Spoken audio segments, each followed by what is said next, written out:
اعوذ باللہ من الشیطان الرجیم بسم اللہ الرحمن الرحیم الحمد للہ الذی لا یبلغ مدحتہ القائلون ولا یحصی نعماءہ العادون ولا یعدی حقہ المجتہدون الذی لیس لصفتہ حد محدود ولا نعت موجود ولا وقت معدود ولا اجل ممدود فطر الخلائق بقدرته ونشر الرياح برحمته والصلاة والسلام على الرسول المسدد المصطفى الامجد المحمود الاحمد سیدنا و مولانا و مولا الکونین جد الحسن والحسین عانی ابو القاسم محمد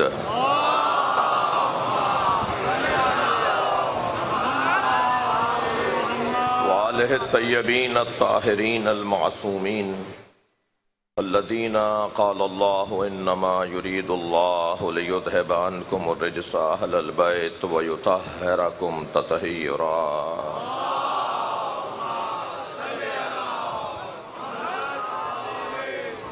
وَلَعْنَةُ اللَّهِ عَلَىٰ أَعْدَائِهِمْ أَجْمَعِينَ مِنْ يَوْمِ عَدَاوَتِهِمْ إِلَىٰ قِيَامِ يَوْمِ الدِّينِ أَمَّا بَعْدُ قَالَ الْحَكِيمُ فِي قُرْآنِ الْكَرِيمِ بِسْمِ اللَّهِ الرَّحْمَٰنِ الرَّحِيمِ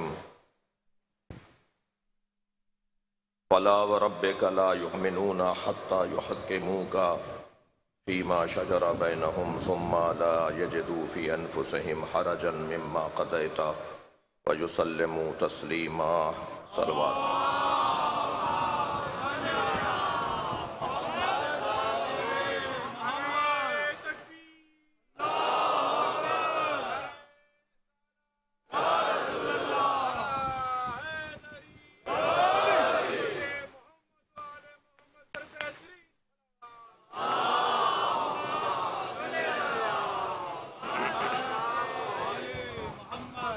سورہ مبارکہ نساء کی 65ویں آیت جسے آج اس 7ویں مرحلہ بیان پر بھی آپ کے سامنے تلاوت کیا۔ پروردگار عالم اپنے اس کلام میں عظمت نبی مکرم کو بیان کر رہا ہے۔ ارشاد ہو رہا ہے وَلَا وَرَبِّكَ لَا يُؤْمِنُونَ حَتَّىٰ يُحَكِّمُوكَ فِيمَا شَجَرَ بَيْنَهُمْ، تمہارے رب کی قسم اے میرے حبیب، اے میرے مصطفیٰ، اے میرے مجتبی نبی، اے میرے محبوب، اے میرے معشوق نبی، تمہارے رب کی قسم وہ مومن ہی نہیں ہو سکتا جب تک وہ تمہیں اپنے اختلافات میں حکم نہ مانے۔ ثم لا یجدوا فی انفسہم حرجا، اور جب آپ فیصلہ سنا دیں تو آپ کے فیصلے پہ بال برابر بھی تردد تذبذب کا شکار نہ رہے اگر اسے مومن خود کو کہلوانا ہے۔ وَيُسَلِّمُ تسلیما، اور آپ کے فیصلے پہ ایسے تسلیم ہو جیسے تسلیم ہونے کا حق ہے۔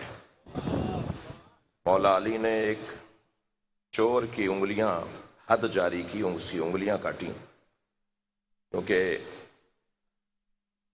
آل رسول چور کی سزا انگلیوں کے کاٹنے کو قرار دیتے ہیں۔ کلائی سے ہاتھ کاٹنے کو چور کی سزا مولا علی اور ائمہ اہل بیت نے قرار نہیں دی۔ وَاقْطَعُوا ایدیہما،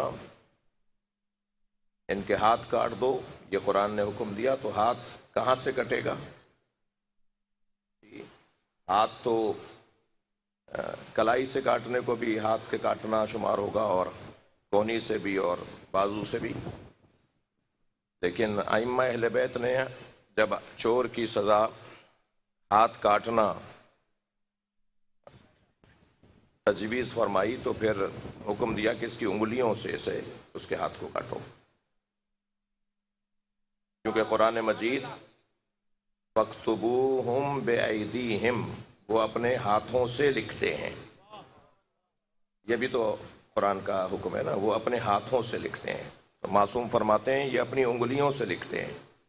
تو اللہ نے انگلیوں کے کاموں کو ہاتھ کا کام قرار دیا ہے، اور ادھر قرآن کہہ رہا ہے کہ چور کی سزا ہاتھ کاٹنا ہے، ادھر قرآن کہہ رہا ہے یہ اپنے ہاتھ سے لکھتے ہیں. تو پھر کہاں سے چور کو سزا دی جائے گی؟ کہاں سے اس کا ہاتھ کاٹا جائے گا؟ تو ایک جانب ہاتھ کاٹنا ہے، دوسری جانب ہاتھ سے کتاب لکھی جاتی ہے، تیسری جانب ان المساجد للہ، مساجد اللہ کے لیے مخصوص ہیں، اور مساجد میں اعضائے بدن میں 7 عضو ایسے ہیں جنہیں مساجد قرار دیا گیا ہے. پیشانی، دونوں ہتھیلیاں، دونوں گھٹنے، دونوں انگوٹھے. صلوات پڑھیں ذرا محمد والے. تو اب ان ساری آیات کو جوڑیں گے تو ائمہ اہل بیت کے فیصلے سمجھ میں آئیں گے.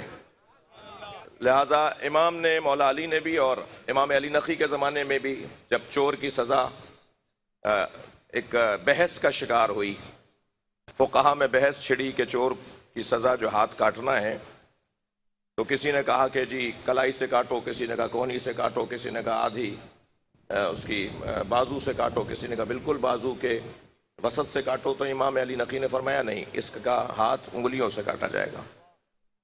تو یہ ایک علمی بحث تھی جس کی طرف میں نے ایک ضمناً اشارہ کیا ہے. اصل میرا مطلب اس سے کچھ اور ہے. مطلب یہ تھا، بات یہ کرنا چاہ رہا ہوں کہ فیصلہ اگر یہ سنا دیں، نبی اگر فیصلہ سنا دیں تو نبی کے فیصلے پر بال برابر بھی تردد کرنے والا مومن نہیں ہو سکتا. نبی جو فیصلہ سنا دیں گے وہی فیصلہ آخری فیصلہ ہے، اور صرف فیصلہ ہی وہ آخری ہے. وہ فیصلہ تو آخری ہے، مگر جس کے خلاف فیصلہ جا رہا ہے نا، جس کے حق میں جائے گا تو وہ تو انسانی نفسیات ہیں. وہ تو کہے گا جی کیا کہنا صاحب، یہی تو حق تھا، یہی تو سچ تھا، اور دیکھو حقدار کو حق مل گیا. اس کی تو بحث ہی نہیں ہے. بحث اس کی ہے کہ جس کے خلاف فیصلہ جائے گا. تو جس کے خلاف فیصلہ جائے گا وہ کہے گا کہ جی. تو اب یہاں نبی سے متعلق کہا جا رہا ہے کہ ثم لا یجدوا فی انفسہم حرجا مما قضیت ویسلموا تسلیما.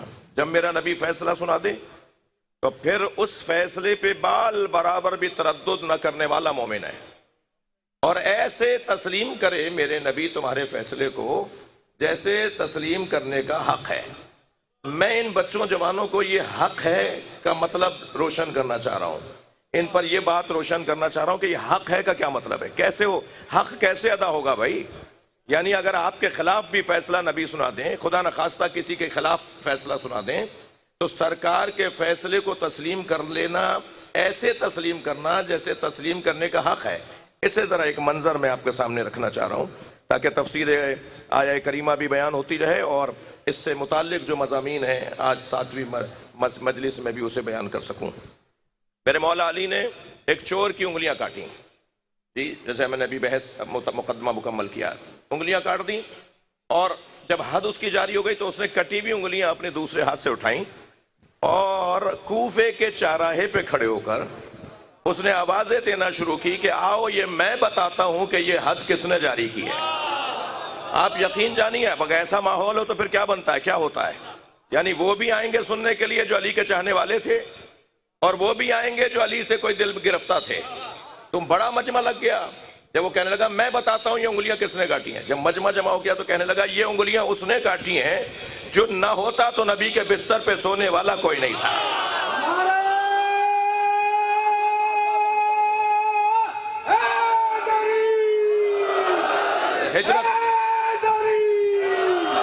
ہجرت کے موقع پر اگر یہ نہ ہوتے تو نبی کے بستر پہ کون سوتا.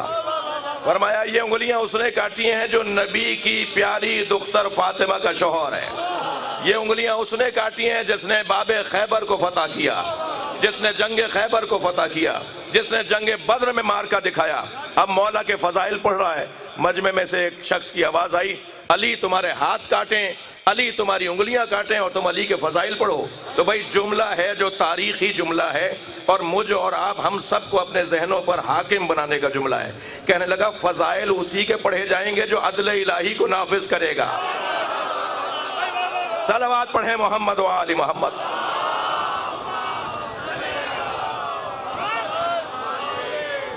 اور اس نے مولا کی فضیلتوں میں ان فضیلتوں کو بیان کیا. یہ روایت میں نے اگر اپنی آنکھوں سے کتاب میں نہ پڑھی ہوتی تو شاید میں بیان نہ کرتا. ایک مرتبہ مولا تک یہ خبر پہنچی کہ ایسا ہو گیا ہے جس نے گویا چوری کی تھی اور ثابت ہو گیا تھا اور اس کے اوپر حد جاری کر دی گئی تھی، اور وہ اب ایسا کر رہا ہے ایک چوک پہ کھڑے ہو کر. سن رہے ہیں نا آپ؟ تو حضرت نے فرمایا ذرا اسے بلا کے لاؤ. جب اسے بلا کے لایا گیا تو حضرت نے فرمایا یہ کیا کر رہے ہو تم، یہ کیا کر رہے تھے تم؟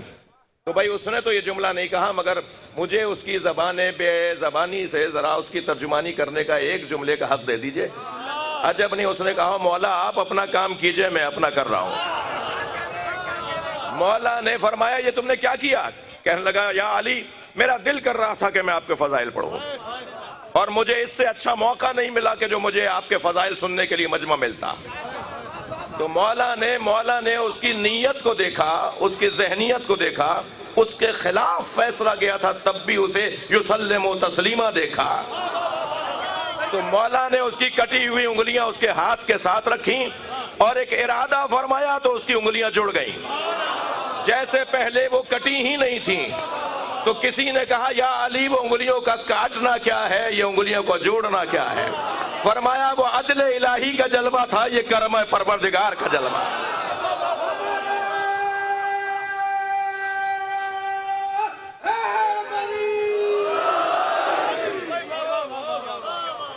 وَيُسَلِّمُ تَسْلِيمًا کا کیا مطلب ہے؟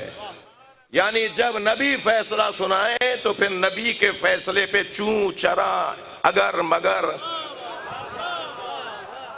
ایسے ویسے، یہ ہوتا وہ ہوتا، یہ جملے چاہنے والا نہیں بولتا. اب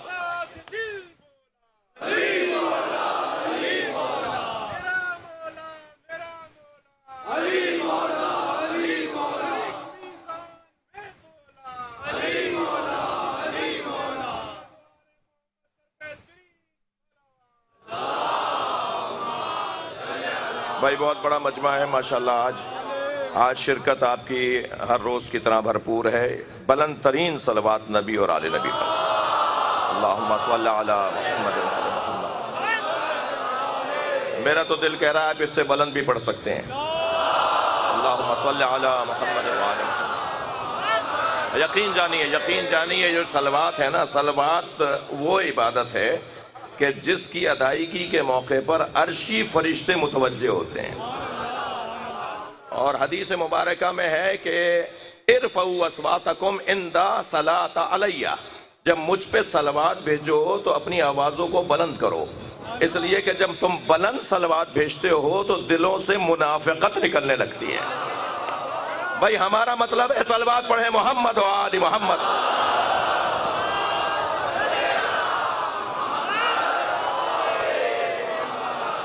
اچھا میں یہ بات بہت بار کر چکا ہوں، کئی بار کر چکا ہوں کہ کوئی ایسی بات میں نہیں کرتا، نہیں کرنا چاہیے. میری مکمل کوشش ہوتی ہے کبھی کبھی کوئی ایسی بات اگر ہو بھی جائے تو بتا دیتا ہوں کہ یہ فقہ اہل بیت کے مطابق ہے، فقہ جعفریہ کے مطابق ہے. کوشش یہ ہوتی ہے کہ ہر بات یا زیادہ تر وہ بات کی جائے جو تمام مسالک اسلامیہ، تمام فرق اسلامیہ کے نزدیک ان کا کم سے کم کوئی حوالہ ملتا ہو. تو یہ جو حدیث میں نے آپ کو سنائی ہے یہ حدیث سب کے ہاں ملتی ہے کہ نبی نے فرمایا جب مجھ پہ صلوات پڑھا کرو تو بلند آواز سے صلوات پڑھا کرو. تو میں ایک صلوات اور.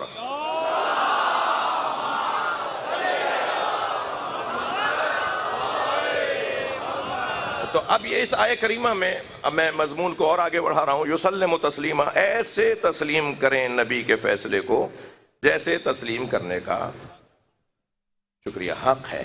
جیسا تسلیم کرنا حق بنتا ہے ایسے تسلیم کیا جائے.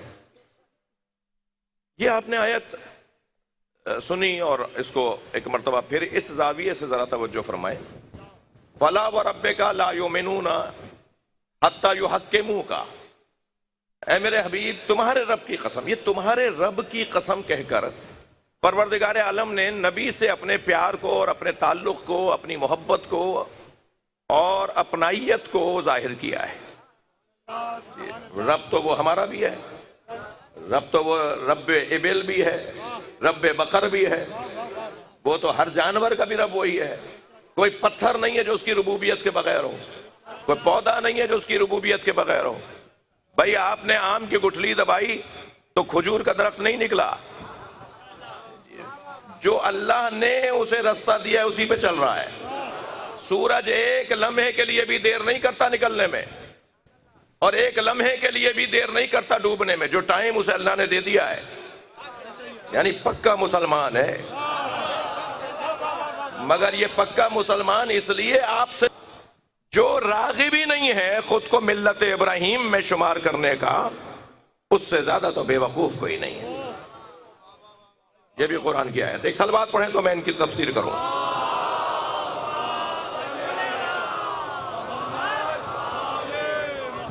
بہت مشکل ہو جاتا ہے ایک کوئی 30-35 منٹ کی بحث کچھ شروع کیا جائے اور وقت کی تنگی کی وجہ سے اسے ناتمام اور بغیر نتیجے کے چھوڑ دیا جائے.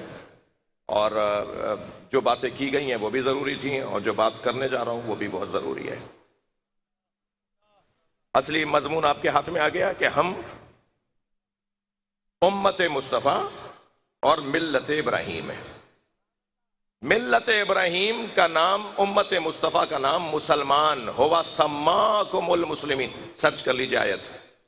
ہوا سماکم المسلمین، تمہارے جد ابراہیم نے تمہارا نام مسلمین قرار دیا ہے. طے ہو گیا کہ اسلام کی بنیاد حضرت ابراہیم نے ڈالی. بھئی ایک نتیجہ ضرور دوں گا اپنی آج کی گفتگو کا. طے ہو گیا کہ حضرت ابراہیم نے، اچھا مجھے تسلی دیجئے کہ مغرب کا صحیح وقت کیا ہے؟ کوئی بتائے گا مجھے؟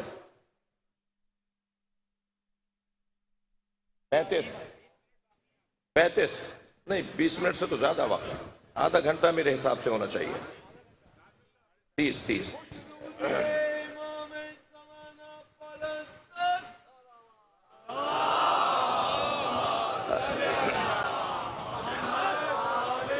نہیں، منفی مت سوچیے. ظاہر ہے روزانہ وقت تبدیل ہوتا ہے، اس لیے اگر بر وقت جواب نہیں آیا تو منفی مت سوچیے. صلوات پڑھیں ذرا محمد و آل محمد.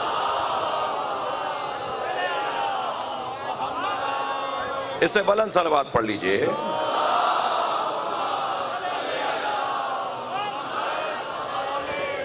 میں ایک بات آپ کے سامنے بس اللہ کرے میں بیان کر پاؤں کہ یہ طے ہو گیا کہ اسلام کی بنیاد حضرت ابراہیم نے رکھی. جب اسلام کی بنیاد حضرت ابراہیم نے رکھی ہے تو حضرت ابراہیم ہی بہت سارے معاملات کو طے کریں گے. مثلا حضرت ابراہیم یہ طے کریں گے کہ تمہارا حاکم اور تمہارا بڑا کون ہوگا.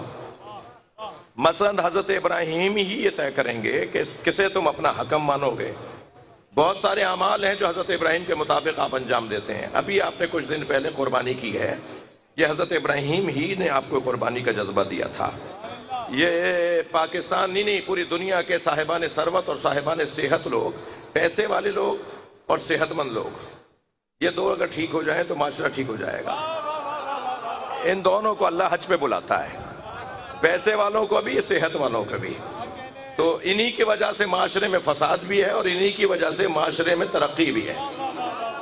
تو انہی کو اللہ مکے بلاتا ہے، انہی کے بال اترواتا ہے، انہی کے شناخت کے کپڑے ان سے تبدیل کرواتا ہے. ہاں انہی لوگوں کو وہاں بلا کے اللہ گنجا کروا دیتا ہے. اب کیا اردو میں بول رہا ہوں نا بھائی. اللہ ان کے بال اتروا دیتا ہے، یعنی جو ہیئر اسٹائل، شناخت وہ سب مٹ جاتی ہے. صرف اپنی ایک شناخت رکھو، مسلمان ہو. وہ سارے حاجی جو نماز پڑھ رہے ہوتے ہیں اس میں ہر فقہ کا بندہ ہوتا ہے، ہر مسلک کا بندہ ہوتا ہے. سب حرم میں نماز پڑھ رہے ہوتے ہیں، سب خانہ کعبہ کی طرف رخ کر کے نماز پڑھ رہے ہوتے ہیں. تو اتنا کروڑوں لوگ دنیا میں، اربوں مسلمان ہیں، سب کو اللہ کیسے بلا سکتا تھا وہاں؟ اللہ نے اس کی شرائط رکھ دی، اس کی کچھ جو ہے وہ استطاعت کی کچھ شرائط رکھ دی کہ جن کے اندر یہ صفتیں پائی جائیں گی وہ وہاں آ جائیں. ٹھیک ہے، یہ کس کا کام ہے؟ یعنی ہمیں ہمارے معاشرے کو بہتر معاشرہ بنانے کے لیے اللہ نے صاحبان ثروت اور صاحبان صحت لوگوں کو مکے بلایا ہے. یہ نعمت کس کی دی ہوئی ہے؟ یہ حج کی نعمت کس کی دی ہوئی نعمت ہے؟ اور یاد رکھیے اہل بیت کے فضائل بہت ہیں. میں لفظوں کو بہتر کروں، علی مولا کے فضائل بہت ہیں، مگر علی مولا کے فضائل میں سب سے بڑی فضیلت ہے من کنتو مولا فہاد علی مولا. خبردار،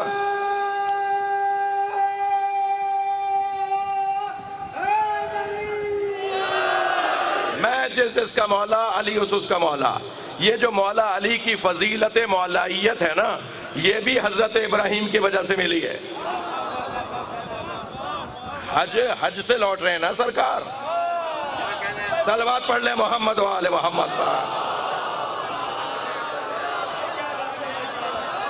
بھائی میرا مجمع ساتھ ساتھ چلے نا میرے. تو حضرت ابراہیم کی وجہ سے حضرت امیر المومنین کی ہمیں مولائیت کا عنوان نصیب ہوا ہے. جی غدیر خم کا میدان، حج سے لوٹتے ہوئے سرکار دو جہاں نے مجمع روک لیا اور پھر فرمایا کہ جس کا میں مولا ہوں اس کا علی مولا ہے. تو اصلی مضمون آپ کے ہاتھ میں آ گیا کہ اسلام کی بنیادیں بھی حضرت ابراہیم نے ڈالی ہیں. اگر قرآن کی آیتیں نہ ہوتی نا جو میں نے بھی پڑھی ہیں، تو آپ میں سے بہت سے لوگ جو ہے نا مجھے جانے نہیں دیتے کہ مولانا نہ جانے کون سی بحث لے کر آ گئے. ہم کیوں ملت ابراہیم ہے بھائی؟ ہم تو امت مسلمہ ہیں. امت مسلمہ ہی ملت ابراہیم ہے اور ملت ابراہیم ہی امت مسلمہ ہے. اب جب بنیادیں حضرت ابراہیم نے ڈالی ہیں تو اب حضرت ابراہیم ہماری جو سماجی زندگی ہے اس کے لیے بھی حضرت ابراہیم ہی امور کو مرتب کریں گے. اور کب کریں گے؟ جب حضرت ابراہیم تمام نبیوں میں سب سے بڑے نبی، یعنی امتحانات دینے کے بعد سب سے بڑا مقام انہیں ملا، تب انہوں نے کہا میں کچھ بنیادیں ڈال رہا ہوں. کب؟ وَإِذِ ابْتَلَىٰ إِبْرَاهِيمَ رَبُّهُ بِكَلِمَاتٍ فَأَتَمَّهُنَّ. یہ جو آیت میں آپ کے سامنے پڑھ رہا ہوں اس کے 3 عنوان ہیں. اس آیت کے اندر 3 حصے ہیں. پہلا حصہ کیا ہے؟ وَإِذِ ابْتَلَىٰ إِبْرَاهِيمَ رَبُّهُ بِكَلِمَاتٍ. تسلی دیجئے، آپ اکتا نہیں رہے میری باتوں سے. اس بحث کو مکمل کروں.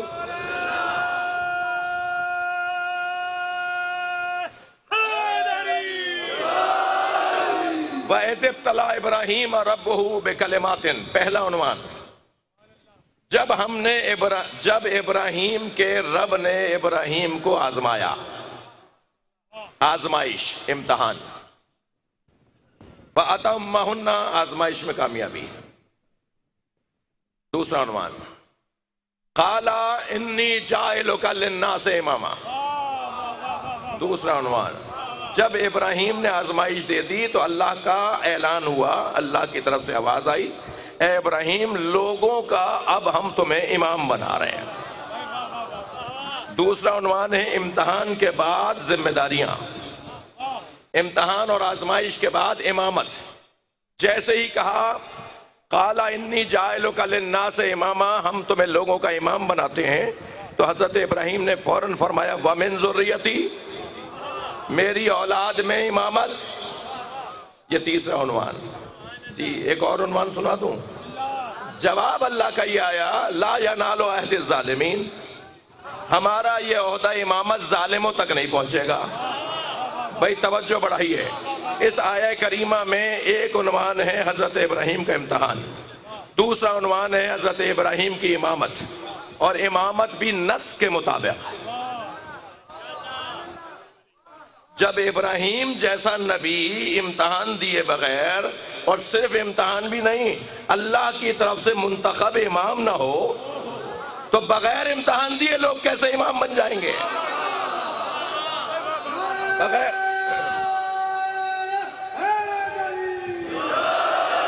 بغیر اللہ کی جانب سے بنائے بغیر کیسے امام بن جائیں گے؟ یعنی امتحان دینا ہے پہلا مرحلہ، امتحان میں کامیابی پہلا مرحلہ. دوسرا مرحلہ یہ ہے کہ اللہ بنائے، پھر اس امتحان کے بعد ڈگری کون دے گا، نمبر کون دے گا، سند کون دے گا؟ وہی دے گا نا جس نے امتحان لیا ہے. تو اب دوسرا عنوان ہے امامت کے لیے نص کا ہونا. میں چوتھی مجلس میں آپ کو عبارت پڑھ کے سنا چکا ہوں کہ بڑی بڑی شخصیات نے اپنی کتابوں میں لکھا ہے. ملا علی قاری جیسی شخصیت، سعد الدین تفتزانی جیسی شخصیت، وہ لکھ چکے ہیں اپنی کتابوں میں کہ امامت امت کے لیے اتنا سنجیدہ مسئلہ ہے کہ اس امامت کی وجہ سے نبی کا دفن و کفن بھی چھوڑا جا سکتا ہے.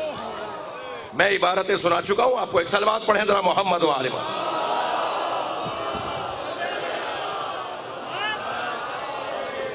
بھائی اس سے بلند صلوات.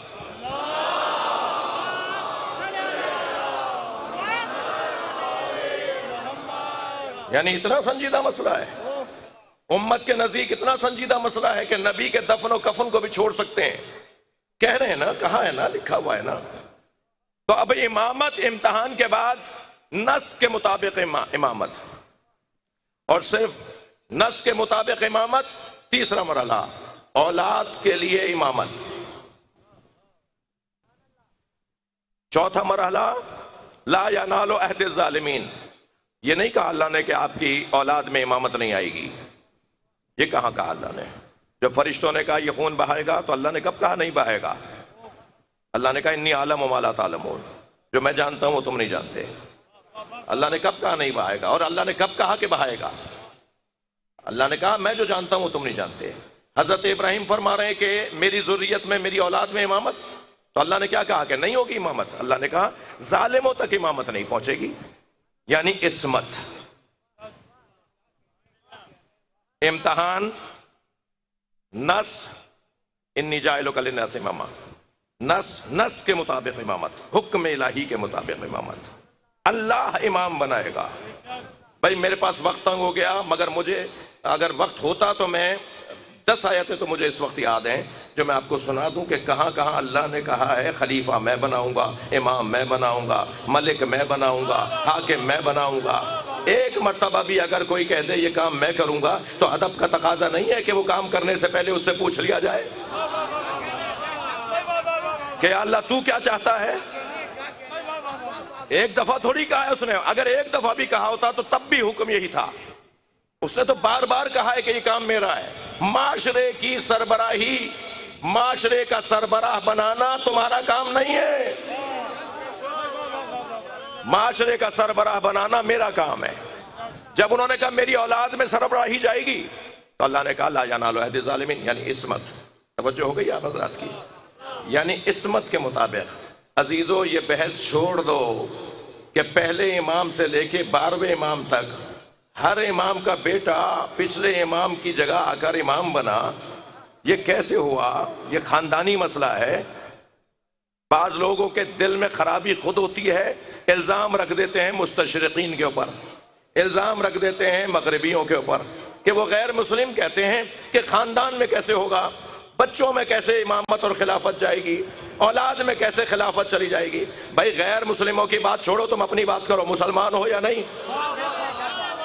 غیر مسلم کا تو امامت موضوع ہی نہیں ہے. کیوں غیر مسلم پہ رکھ کر اپنی بات کر رہے ہو؟ امامت اور خلافت غیر مسلم کا موضوع کب ہے؟ اسے تو پہلے اللہ سمجھاؤ, اسے پہلے توحید سمجھاؤ. غیر مسلم کا نماز موضوع ہی نہیں ہے. نماز پر اگر کوئی غیر مسلم اعتراض کر رہا ہو نا, اسے کہو بھائی کوئی اور بات کرو. مسلمان سے نماز پہ بحث کرے کہ باندھ کے پڑھوں یا کھول کے پڑھوں, لیکن جو اللہ کو ہی نہیں مانتا وہ نماز پہ ہم سے کیوں بات کر رہا ہے؟ جی اولاد میں امامت کیوں جائے, کیسے جائے, نہیں جانا چاہیے, یہ غیر مسلم کا موضوع ہی نہیں ہے.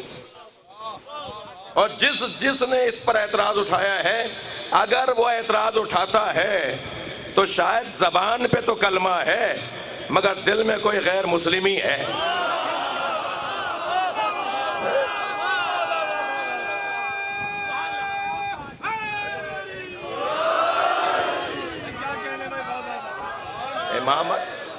امامت کے لیے پھر اگر حضرت ابراہیم نے اپنی اولاد میں امامت مانگی بھی تو اللہ نے کیا کہا کہ ہاں دے دوں گا. اللہ نے کہا تمہاری اولاد میں جو ظالم ہوں گے انہیں نہیں ملے گی. تو اللہ نے تو اولاد کے اندر بھی معیار بنا دیا نا بھائی, اولاد میں بھی وہ امام بنے گا جو معصوم ہوگا. اب ثابت کرو, یا ہم ثابت کرنے کے لیے بیٹھے ہیں کہ جسے تم امام مانتے ہو وہ کتنے عرصے تک بتوں کی پوجا کرتے رہے, اور جسے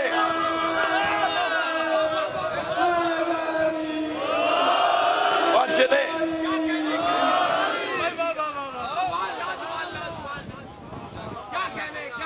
نہیں, میری بحث بہت روشن ہے, میں دل آزاری کا مطلب نہیں ہے, اپنا موقف پیش نہ کرنا ہے. جب یہ طے ہو گیا کہ معصوم کو اللہ کی طرف سے منصب ملتا ہے, جس کے ہاں گناہوں کا گزر نہیں ہے, جس کے ہاں گناہوں کا گزر نہیں ہے, اسے اللہ کی جانب سے نبی, رسول اور امام اور خلیفہ بنایا جاتا ہے. تو بحث تو یہ ہو رہی ہے نا تو میں الحمدللہ اس پر مطمئن، میرا مجمع مطمئن کہ جس دروازے پر ہم بیٹھے ہیں ان کے لیے آیت تطہیر نازل ہوئی ہے۔ صلوات پڑھ لیں محمد و آل محمد۔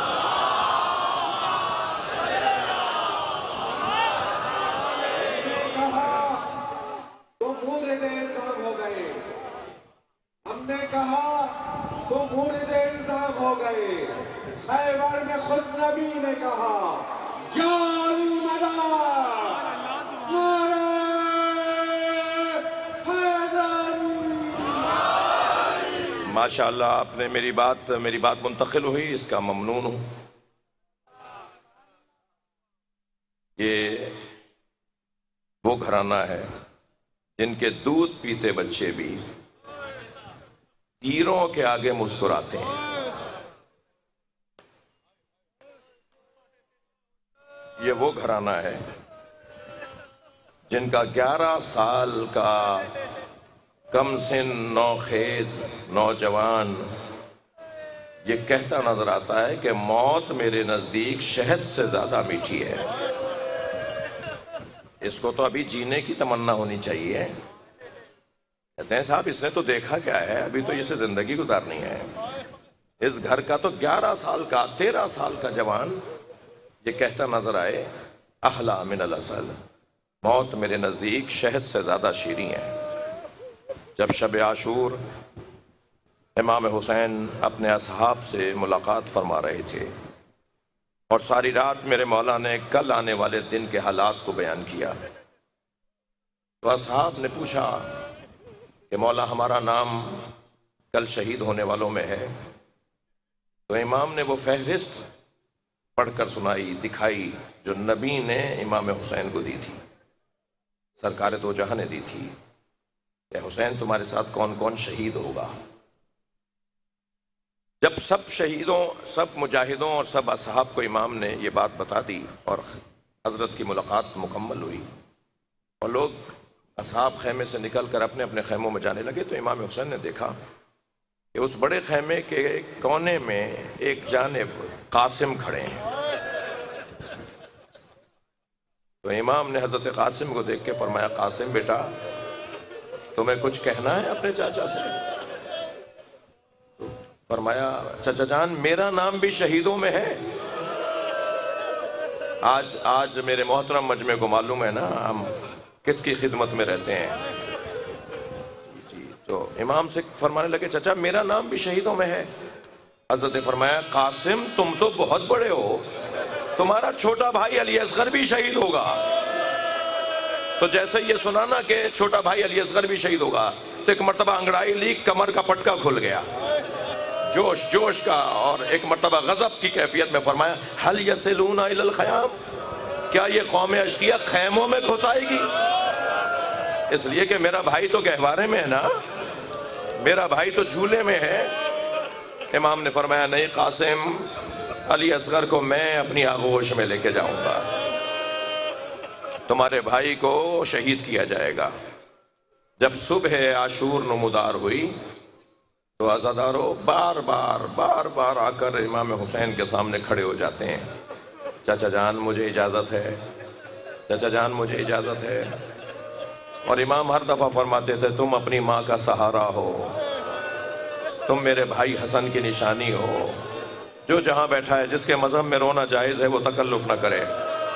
فرماتے تھے بار بار بھیج دیتے تھے، اور جب خیمے میں لوٹ کے جاتے تھے تو اس بچے کی ماں کہتی تھی چچا نے کیا کہا، اور کہتے تھے اماں چچا نے تو واپس لوٹا دیا۔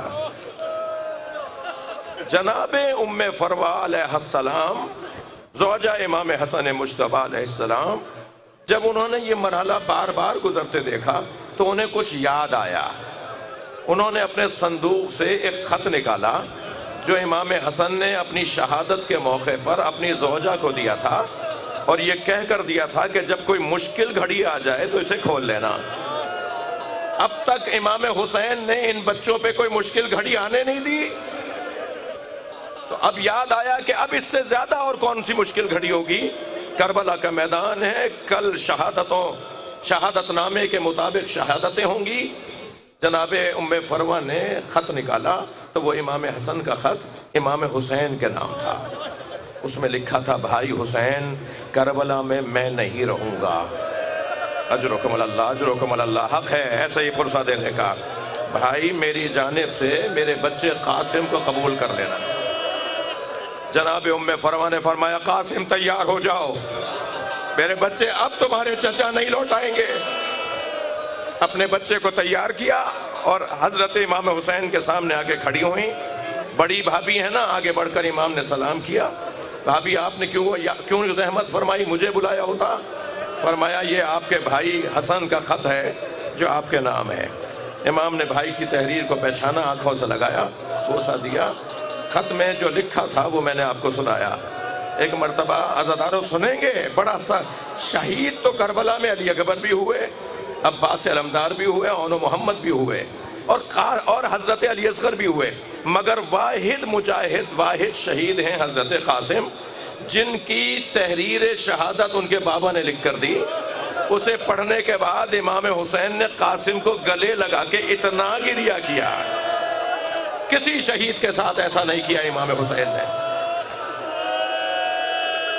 امام حسین نے کسی شہید کے ساتھ، کسی مجاہد کے ساتھ یہ انداز نہیں اپنایا۔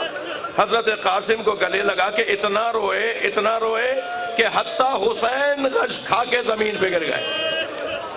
جناب زینب نے آگے بڑھ کر بھائی کو افاقہ دیا۔ میں نے ایک جملہ کہہ دیا، اردو سمجھنے والے لوگ بیٹھے ہیں، جب کوئی بے ہوش ہو جاتا ہے نا تو پانی کے چھینٹے اس کے چہرے پہ ڈال کر اسے بیدار کیا جاتا ہے۔ رونا اسی کا ہے، یہ پانی کہاں سے لائے؟ ایک مرتبہ جناب زینب کے آنسو حسین کے چہرے پہ گرے۔ امام حسین نے آنکھیں کھول دیں اور جناب قاسم کو تیار کیا، میدان کربلا میں روانہ کیا۔ قاسم کے ذرا پوری نہیں اتر رہی تھی، پیر بھی آپ کے رکابوں تک نہیں جا رہے تھے۔ رکابوں کو چھوٹا کر کے پیروں کو پہنچایا گیا، رکابوں کو پیروں تک لایا گیا، ذرا کوئی آپ کے بدن پر نہیں آ رہی تھی۔ انتہائی نازنین بدن تھا، انتہائی نازک بدن تھا۔ صرف امام حسین نے تلوار لگائی اور ایک ڈھال دے دی، اور امام نے جو امامہ اپنے ہاتھوں سے باندھا نا، اس کا تحت الحنق نکال کر چہرے پہ نقاب لگا دی۔ یہاں پر علامہ نقن صاحب کا بڑا عجیب جملہ ہے، وہ فرماتے ہیں کہ چہرے پہ نقاب اس لیے لگائی کہ چہرے سے بچپنا آیا تھا، کہیں دشمن بچہ سمجھ کے حملہ نہ کر دے۔ مگر سید ابن طاؤس نے تو بڑا عجیب جملہ لکھا ہے۔ سید ابن طاؤس کہتے ہیں کہ جب قاسم میدان میں گئے نا اور انہیں مارنے کے لیے کچھ لوگ آگے بڑھے تو انہی میں سے ایک نے آواز دے کر کہا خبردار نہ مارو، بچہ ہے۔ اللہ اکبر! مگر ایک ظالم نے سر پہ گرز مارا، حضرت قاسم کا سر کھلنا شروع ہوا اور زمین کی طرف آئے اور آواز دی چچا میری مدد کیجیے گا۔ ایک ہی منظر بنا ہے یہ جو اب میں سنانے جا رہا ہوں۔ جب حضرت قاسم کی آواز آئی نا چچا میری مدد کیجیے گا، تو امام نے فوراً ذوالجناح پہ خود کو بٹھایا اور ذوالجناح کو اتنی تیز لے کے چلے کہ دشمن یہ سمجھا کہ حسین نے حملہ کر دیا ہے، اور ایک دوسرے کو آواز دینے لگے بچو حسین آ گئے ہیں۔ تو یہاں کے گھوڑے وہاں اور وہاں کے گھوڑے یہاں، اور آواز آنے لگی چچا میری مدد کیجیے۔ دھول اڑنے لگی، گرد اڑنے لگی۔ جب گرد چھٹی تو کیا دیکھا؟ قاسم کا بدن پامال ہو گیا، بچہ گھوڑوں کے سموں سے پامال ہو گیا۔ رو لیے آپ، گریہ ہو گیا، مجلس ہو گئی۔ دو جملے اور سن لیجئے۔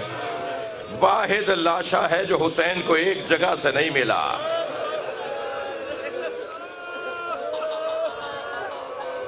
کئی جگہ سے قاسم کے ٹکڑے بنے بینے اور لے کر آئے گنج شہیدہ کی طرف۔ ہر شہید کا لاشا جب آتا تھا اس شہید سے وابستہ بی بی کھڑی ہو کر استقبال کرتی تھی، لیکن جب حضرت قاسم کا لاش آیا تو بی بی ام فروا نظر نہیں آئی۔ تو امام نے تعجب سے جناب زینب سے فرمایا بہن بھابھی کہاں ہے؟ تو بتایا کہ خیمے کی پشت پر گئی تھی، وہاں سجدے کی حالت میں ہے۔ جب جناب ام فروا کا سجدہ مکمل ہوا تو آواز دی حسین قاسم کو لے کر آئیں۔